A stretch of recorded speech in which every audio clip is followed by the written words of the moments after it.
తనని తాను అఘోరీగా చెప్పుకుంటూ తన దగ్గర తాంత్రిక శక్తులు ఉన్నాయని, ప్రత్యేకమైనటువంటి పూజలు చేస్తాను, దాని ద్వారా మీ కుటుంబం ఆర్థిక పరిస్థితులే మారిపోతాయి అంటూ నమ్మబలికి శ్రీనివాస్ ఒక మహిళా ప్రొడ్యూసర్ దగ్గర డబ్బులు కాజేసినటువంటి నేరానికి గాను ఆయన ఈరోజు అరెస్ట్ అయ్యి చెంచలగూడ జైల్లో ఉన్నారు. ఆయన వివాహం చేసుకున్నటువంటి శ్రీవర్షిని మాత్రం కస్తూరిబా హాస్టల్లో అయితే ఉన్నారు. అయితే శ్రీనివాస్ జైల్లో ఉన్నటువంటి సమయంలో శ్రీవర్షిని తన బాయ్ ఫ్రెండ్తో వెళ్ళిపోయింది అనేటువంటి వార్తలు సోషల్ మీడియాలో చక్కర్లు కొడుతున్న నేపథ్యంలో అసలు ఈ వార్తల్లో వాస్తవం ఉందా లేదా అనేది మనం తెలుసుకునేటువంటి ప్రయత్నం చేద్దాం. ప్రస్తుతం మనతో పాటు ఉన్నారు ప్రముఖ సామాజికవేత్త, ప్రముఖ రాజకీయ విశ్లేషకులు కృష్ణకుమారి గారు. మేడంతో మాట్లాడదాం. మేడం నమస్తే. మేడం నమస్తే. శ్రీనివాస్ జైల్లో ఉన్న సమయంలో శ్రీవర్షిని తన బాయ్ ఫ్రెండ్తో వెళ్ళిపోయింది అనేటువంటి వార్తలు వస్తూ ఉన్నాయి. అసలు ఈ వార్తల్లో వాస్తవం ఉందంటారా? చాలా బాధాకరం అండి. ఒక ఆడపిల్ల మీద ఈ విధంగా ఇష్టం వచ్చిన రాతలు రాసి ఆ అమ్మాయి తన ఇష్ట ప్రకారం శ్రీనివాస్ని నేను పెళ్లి చేసుకున్నాను, అతనే నా భర్త అని ఆ అమ్మాయి నమ్మటము, అది మూఢనమ్మకము, అది ఆ అమ్మాయి ఇష్టం, హర్ చాయిస్. దీనివల్ల ప్రపంచానికి ఏం నష్టం లేదు. శ్రీనివాస్ చేసే ఘోరాలు అఘోరాలు వల్ల ప్రపంచానికి నష్టమేమో కానీ శ్రీనివాస్ని ఆ అమ్మాయి ఇష్టపడటము, పెళ్లి చేసుకోవడము అనేది ఆ అమ్మాయి చాయిస్. ఆ అమ్మాయికే నష్టపోతుంది, ఆ అమ్మాయి నష్టపోతుంది. దీనిలో ఏదన్నా వస్తే నష్టం జరిగితే ఆ అమ్మాయికి జరుగుతుంది. కానీ ఇప్పుడు ఆ అమ్మాయి వ్యక్తిత్వాన్ని కించపరిచేలాగా, హననం చేసేలాగా ఇలాంటి వార్తలు రావటం చాలా బాధాకరం. నిజానికి యాజ్ ఏ సోషల్ యాక్టివిస్ట్గా, ఫ్యామిలీ కౌన్సిలర్గా జనరల్గా ఇలాంటి కేసులు వచ్చినప్పుడు నేను ఇన్వాల్వ్ అయ్యి ఆ అమ్మాయిని నేను విక్టిమ్గా చూస్తాను. నిజానికి మా హోమ్లో ఉంది, కస్తూర్బా ట్రస్ట్ హోమ్లో ఉంది, స్వదార్ హోమ్ అంటారు దాన్ని. ఓకే. అయితే ఆ అమ్మాయి విక్టిమ్, బాధితురాలు ఈరోజు అమ్మాయి. అయితే ఆ బాధితురాల్ని మాట్లాడి ఆమెకి ఏమన్నా సహాయం చేయగలమా అనే ఉద్దేశంతో నేను అసలు ఆ అమ్మాయిని కలవాలని ప్రయత్నం చేశాను. అయితే ప్రయత్నం చేస్తే పర్మిషన్ ఇవ్వలేదు. అయితే ఏ పర్మిషను లేకుండా వాళ్ళు ఆ అమ్మాయితోని కలవనివ్వరు. అయితే నిన్న ఏం చేశారు అంటే, ఇప్పుడు నేను ట్రై చేశాను, కుదరదండి అన్నారు. మరి వాళ్ళు రూల్సే కదా, ఎవరికైనా రూల్సే కదా. నేను జనరల్గా ఇప్పుడు స్టేట్ హోమ్కి వెళ్ళినప్పుడు ఇలాంటి విక్టిమ్స్ ఎవరైనా ఉంటే గనక నేను మాట్లాడతాను వాళ్ళతోటి. ఓకే, మీరు కౌన్సిలింగ్ ఇచ్చే ప్రయత్నం చేస్తారు? నేను కౌన్సిలింగ్ ఇచ్చే ప్రయత్నం చేస్తాను. చేసి ఆ అమ్మాయి ఒకవేళ ఏదైనా ఆ అమ్మాయి పర్సనల్ చాయిస్ ఏమై ఉంటుంది. ఇప్పుడు ఒక్కొక్కసారి ఈ ప్రాస్టిట్యూషన్ హోమ్స్ నుంచి తీసుకొస్తారు, పోలీసులు తీసుకొచ్చి అప్పచెప్తారు.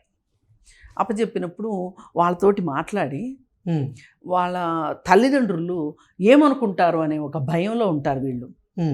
అయితే అవసరమైతే వాళ్ళ తల్లిదండ్రులతో మాట్లాడి వాళ్ళని ఒప్పించి ఇంటికి పంపించిన సందర్భాలు ఉన్నాయి. అదే ఉద్దేశంతో నేను శ్రీవర్షినితోటి మాట్లాడదామని చూశాను. సరే, అవకాశం ఇవ్వలేదు, ఊరుకున్నాను. ఈరోజు వార్తలు చూస్తుంటే నాకు చాలా బాధ అనిపించింది. ఆ అమ్మాయి అక్కడనే ఉంది, కస్తూర్బా ట్రస్ట్ హోమ్లో ఉంది. సరే, ఈ వార్తలు చూసిన తర్వాత నేను మళ్ళీ ట్రస్ట్ వాళ్ళతోటి మాట్లాడటం జరిగితే ఆవిడ చెప్పారు, ఈరోజు కూడా ఇక్కడే ఉంది, నిన్న ఈరోజు నేను మాట్లాడుతూనే ఉన్నానమ్మా. కానీ ఆ అమ్మాయి నిన్న వాళ్ళ తల్లిదండ్రులు వస్తే కూడా మీరు పోలీస్ స్టేషన్కి వెళ్ళి పర్మిషన్ తీసుకొచ్చుకుంటేనే, అది కూడా ఆ అమ్మాయి ఒప్పుకుంటేనే మిమ్మల్ని కల్పిస్తాము అని చెప్పారంట హోమ్ వాళ్ళు. అప్పుడు వాళ్ళు మళ్ళీ ఇదంతా విష్ణు చెప్పాడు, న్యూస్లో చెప్పాడు. వాళ్ళు వెళ్ళి మళ్ళీ మోకిల పోలీస్ స్టేషన్ దగ్గరికి వెళ్ళి పోలీసులను అడిగి పర్మిషన్ లెటర్ తెచ్చుకున్నారు. ఆ లెటర్ తీసుకొచ్చి మేడంకి ఇస్తే మేడం వెళ్ళి అడిగిందంట, ఏంటి ఇప్పుడు మీ పేరెంట్స్ వచ్చారు, మాట్లాడతావా అంటే, నేను మాట్లాడను అందంట. నాకు ఎవ్వరూ వద్దు, నాకు శ్రీనివాసే కావాలి అని ఆ అమ్మాయి అలా భీష్మించి కూర్చుంది. అది మంచి నిర్ణయమా, ఆ అమ్మాయికి నష్టం జరిగే నిర్ణయమా? ఇప్పుడు నేనేమంటాను, ఇది ఖచ్చితంగా ఆ అమ్మాయికి నష్టం కలిగే నిర్ణయం అంటాను. ఎందుకంటాను, శ్రీనివాస్ అనేవాడు యాంటీ సోషల్ పర్సనాలిటీ. వాడు కార్లోనే పెట్రోల్ పెట్టుకుని తిరుగుతున్నాడు. వాడికి ఎప్పుడైనా ఏదైనా ఒక చిరాకో లేకపోతే కోపమో లేకపోతే వాళ్ళిద్దరి మధ్య ఏదైనా మనస్పర్ధలు రావటమో ఏదైనా జరిగినప్పుడు ఆ అమ్మాయి మీద పెట్రోల్ పోసి తగలబెడితే ఎవరు చెప్తారు సమాధానం? అమ్మాయికి అతని దగ్గర సేఫ్టీ లేదు, రక్షణ లేదు, సురక్షితం కాదు వాడు ఆ అమ్మాయికి. కానీ ఆ అమ్మాయికి అది అర్థం కావట్లేదు. సరే డే బై డే తెలుసుకుంటుందేమోనని చూడాల్సిందే. వాడు అడుగుతున్నాడంట పోలీసుల్ని, నాకు ఆ అమ్మాయితోటి ములాఖత్ కావాలి అని చెప్పి. కాకపోతే అతనుకున్న హిస్టరీ ప్రకారం పోలీసులు ములాఖత్కి ఇవ్వట్లేదు, నిరాకరిస్తున్నారు. కావాలంటే అతని బ్రదర్స్కి, అతని మదర్కో ఫాదర్కో కావాలంటే ములాఖత్ కావాలంటే ఇస్తారు. ఈ అమ్మాయి అతని జీవితంలో కొత్తగా వచ్చింది, ఒక 6 నెలలే పరిచయం. ఈ 6 నెలల్లో వీడు ఎంతోమంది అమ్మాయిల్ని మోసం చేసినట్లే ఈ అమ్మాయిని కూడా మోసం చేసి నమ్మించాడు. ఇంకా అమ్మాయి ఆ నమ్మకంలోనే ఉంది.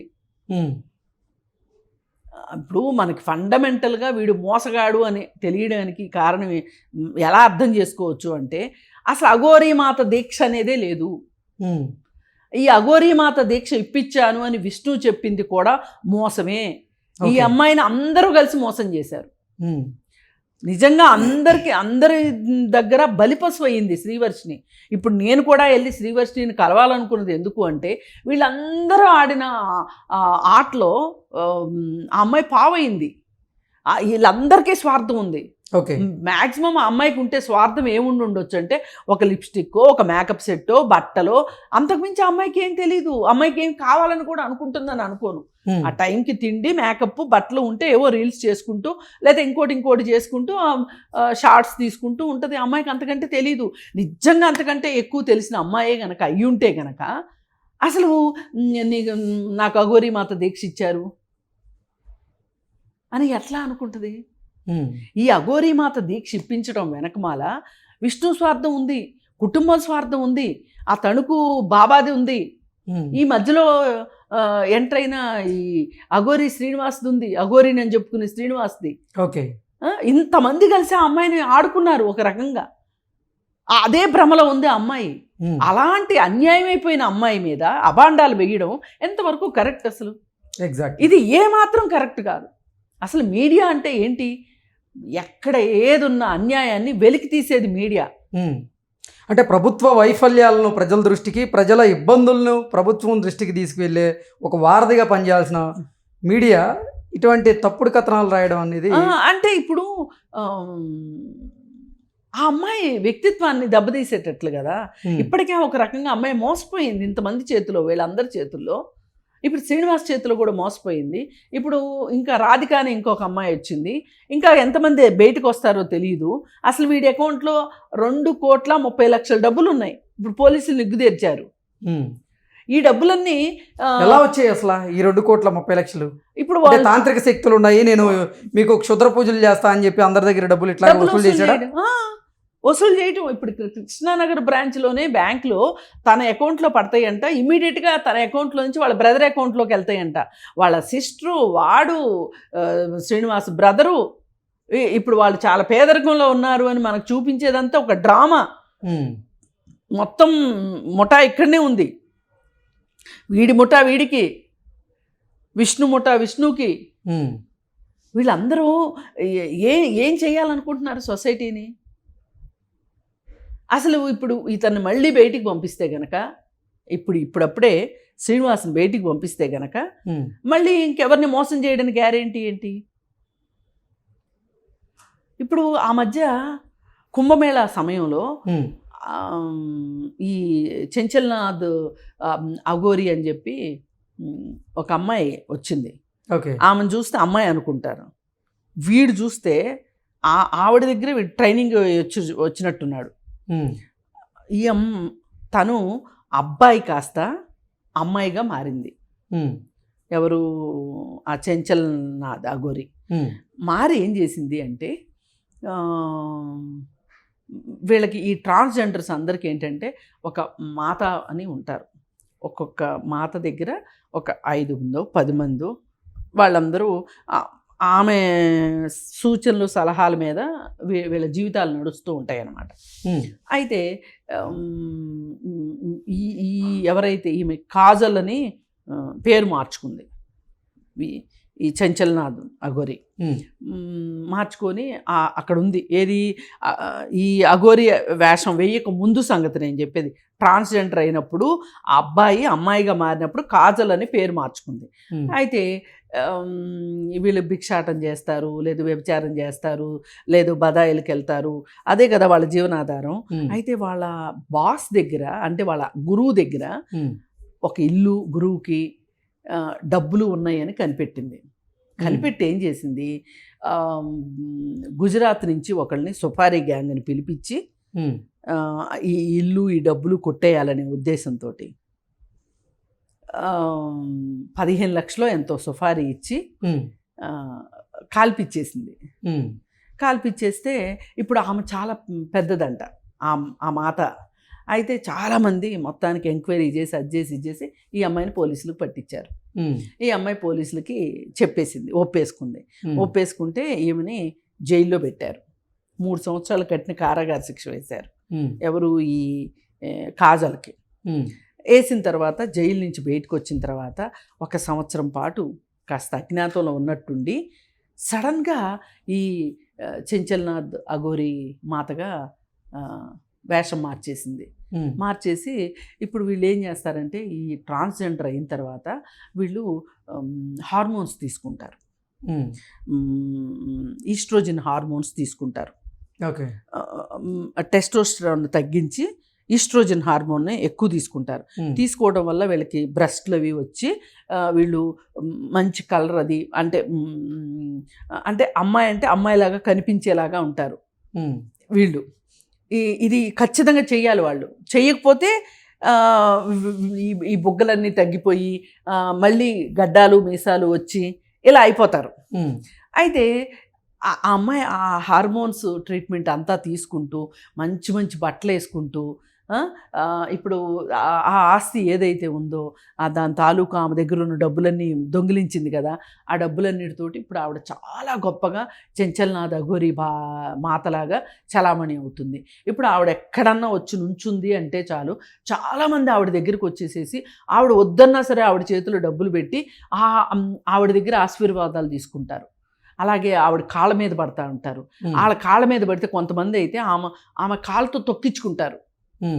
ఇప్పుడు మొన్న కుంభమేళా జరిగినన్ని రోజులు ఆవిడ రీల్స్ ఎన్నో చూసాం. సేమ్ శ్రీనివాస్ కూడా అదే చేశాడు. ఓకే. కాకపోతే శ్రీనివాస్ ఏం చేశాడు అంటే, పొరపాటు ఎక్కడ జరిగిందంటే, హార్మోన్ రీప్లేస్మెంట్ తీసుకోకపోయేసరికి ఏం జరిగింది, అందుకే వాడిలో అమ్మాయిల్ని అట్రాక్ట్ చేయాలి. అసలు వాళ్ళు నిజంగా ట్రాన్స్జెండర్ అయితే గనక, ఆ చంచల్నాథ్ అఘోరి నిజంగా ట్రాన్స్జెండర్ అయిన తర్వాత ఈ అడుక్కోటాలు, ఈ బదాయిలు, ఈ వ్యభిచారాల్లో డబ్బులేం వస్తాయి అని చెప్పి కొంచెం వేషం మార్చింది. ఆ జుట్టు ఉంటుంది కదా, అది ఒక 15-20 వేలు ఇస్తే ఆ జుట్టు ఇచ్చేస్తారు. ఆ జుట్టు పెట్టేసుకుంటారు. ఎక్స్టెన్షన్ అన్నమాట, మన జుట్టుకు అది ఎక్స్టెన్షను. అవన్నీ చేసింది. ఆమె నిజంగానే ఒక అమ్మాయిగా మారింది. ఎందుకంటే మనసులో నేను అమ్మాయిని అనుకుంది కాబట్టి మారింది. శ్రీనివాస్ పరిస్థితి కాదు. శ్రీనివాస్ ఆ విధంగా ట్రాన్స్జెండర్ కాల. తనకి ఏదో ప్రాబ్లం వస్తే తను ఇన్ఫెక్షన్ వల్ల అవయవాన్ని కట్ చేయించుకున్నాడు తప్పితే మనస్ఫూర్తిగా చేయలా. ఇంకా అతని మనసు మగ మనసే. ఓకే. అందుకే ఆడవాళ్ళతో అలా, అతని కోరికలు అయితే చనిపోలేదు, తన శరీరాకృతిని మాత్రం మార్చుకున్నాడు. శరీరాన్ని మార్చుకున్నాడు, కానీ మనసు, హార్మోన్స్ ఏం పనిచేస్తున్నాయి. అయితే ఇక్కడ దొరికిపోయింది. ఇక్కడ మనోడు అమ్మాయిలతో ఈ వేషాలు వేయడాలు ఇవన్నీ చేయడంతో అసలు అఘోరి మాత దీక్ష అనేదే ఉండదు. ఇది రూల్ అవుట్. అది పచ్చి అబద్ధం. వాళ్ళెవరు ఇట్లా ఇస్త్రీ బట్టలు వేసుకుని, చంచల్నాథ్ అఘోరిలాగా ఇస్త్రీ బట్టలు వేసుకుని స్టైల్గా ముళ్ళు పెట్టి బొట్లు పెట్టి అవన్నీ చేసి ఉండరు. నిజమైన అఘోరాలు హిమాలయాల్లో ఉంటారు. మంచుకొండల్లో ఉంటారు. వాళ్ళు తపస్సు చేస్తూ అంటారు గంటలు గంటలు. ఇట్లా బజార్లు ఎమ్మడి తిరిగి డబ్బులు దండుకోవడం ఉండదు వాళ్ళకి. వీడికిలాగా నాకు మాయలు ఉన్నాయి, మంత్రాలు ఉన్నాయి అని చెప్పి ఏ అఘోరి డబ్బులు తీసుకోడు. వాళ్ళ జీవన విధానమే వేరు. మనం డే 1 నుంచి మాట్లాడుతుంది ఇదే. అయితే ఇప్పుడు వీడు చేసింది ఏంటి అంటే, ఇలా ఆ రాధికతోటి ప్రేమాయణము, ఇటు శ్రీవర్షిణితోటి ప్రేమాయణము, ఇవన్నీ చేస్తే వీటన్నిటి వల్ల ఇప్పుడు ఎవరు ఎక్కువ నష్టపోయారు చెప్పండి? శ్రీవర్షిణి నష్టపోయింది. ఇప్పుడు వాళ్ళందరూ డబ్బులండి పోగొట్టుకున్నారు. వీడి అకౌంట్లో 2 కోట్లు ఉన్నాయి, పాపపు డబ్బు. వాళ్ళు ఎంత ఇదిగా సంపాదించారో అందుకే ఇవ్వగలిగారు. వీడికి కష్టపడ్డోడు ఎవడన్నా ఇస్తాడా? వాళ్ళ డబ్బులు పోతే నష్టమేముంది? ఇప్పుడు ఏం కాదు. కానీ ఇప్పుడు రాధిక ఉంది, ఆల్రెడీ ఆమెకు పెళ్ళయింది, విడాకులు భర్త ఎటో వెళ్ళిపోయాడు. ఆమెకి ఇతనితోటి సంబంధం ఉన్నంత మాత్రాన ఇసుక తక్కడ పేడ తక్కడలాగా చచ్చేవాళ్ళు. కానీ ఇక్కడ శ్రీవర్షిణి అట్లా కాదు కదా. ఈ అమాయకురాలు బలైంది కదా వీళ్ళందరి స్వార్థానికి. అంత బలైపోయిన అమ్మాయిని మళ్ళీ మళ్ళీ మళ్ళీ ఆ అమ్మాయి వ్యక్తిత్వాన్ని హననం చేయటం ఎంత దుర్మార్గం అసలు. నేను అందుకే ఈరోజు మళ్ళీ నేను ఎంక్వైరీ చేసి మళ్ళీ నేను మాట్లాడదామని చెప్పి అడిగితే ఆ మేడం క్లియర్ కట్గా చెప్పారు, ఆ అమ్మాయి హోమ్లోనే ఉంది, పోలీసులు చెప్పే వరకు హోమ్లోనే ఉంటుంది. ఒక్కవేళ ఆమె మనసు మార్చుకుని నా తల్లిదండ్రులతో వెళ్తానంటే తల్లిదండ్రులతో పంపిస్తారు. లేదు మేజర్ కాబట్టి ఈ అమ్మాయి బయటికి వెళ్ళినా కానీ ప్రాబ్లం లేదు, ఆ అమ్మాయి సంరక్షించుకోగలదు, రక్షించుకోగలదు అనే నమ్మకం ఉంటే ఆ అమ్మాయిని స్వేచ్ఛాజీవిగా వదిలిపెడతారు. అంతవరకు ఆ అమ్మాయి రీహాబిలిటేషన్ సెంటర్లోనే ఉంటుంది. ఓకే. ఆ అమ్మాయిని అసలు తల్లిదండ్రులు కలవడానికే వీల్లేనంత కట్టుదిట్టమైన పరిస్థితుల్లో ఉంటే ఆ అమ్మాయి బాయ్ ఫ్రెండ్స్ తోటి ఉంది అని మాట్లాడడం ఎంత దుర్మార్గం. అందుకని మనము ఒకటి రిపోర్ట్ చేసేటప్పుడు మనమే ఆ ప్లేస్లో ఉన్నామా, మన పిల్లలే ఆ ప్లేస్లో ఉన్నారా అని ఒక్క క్షణం ఆలోచించాలి ఎవరైనా విజ్ఞత ఉన్నవాళ్ళు. ఎగ్జాక్ట్లీ. ఇది నేను కోరుకుంటూ ఎప్పటికైనా సరే ఆ అమ్మాయి ఆ హోమ్ నుంచి వెళ్ళే లోపు నేను మళ్ళీ అవకాశం దొరకదు. ములాఖత్ అయితే అంటే ఆ అమ్మాయినితో కౌన్సిలింగ్ వాళ్ళు ఇస్తున్నారు, వాళ్ళ ప్రయత్నాలు వాళ్ళు చేస్తున్నారు. అందుకని ఈలోపు ఎవరికి వాళ్ళు ఇంకా మీరు కావాలంటే శ్రీనివాస్ మీద రాసుకోండి ఏమైనా సరే. ఓకే. శ్రీనివాస్ ఏం చేస్తున్నాడు జైల్లో వాటి మీద ఊహాగానాలు చేసుకోండి, ఏమి ఇబ్బంది లేదు. ఆ అమ్మాయి అక్కడ రీహాబిలిటేషన్ సెంటర్లో ఉంది. ఇది 100% వాస్తవం. Okay. Okay madam, thank you.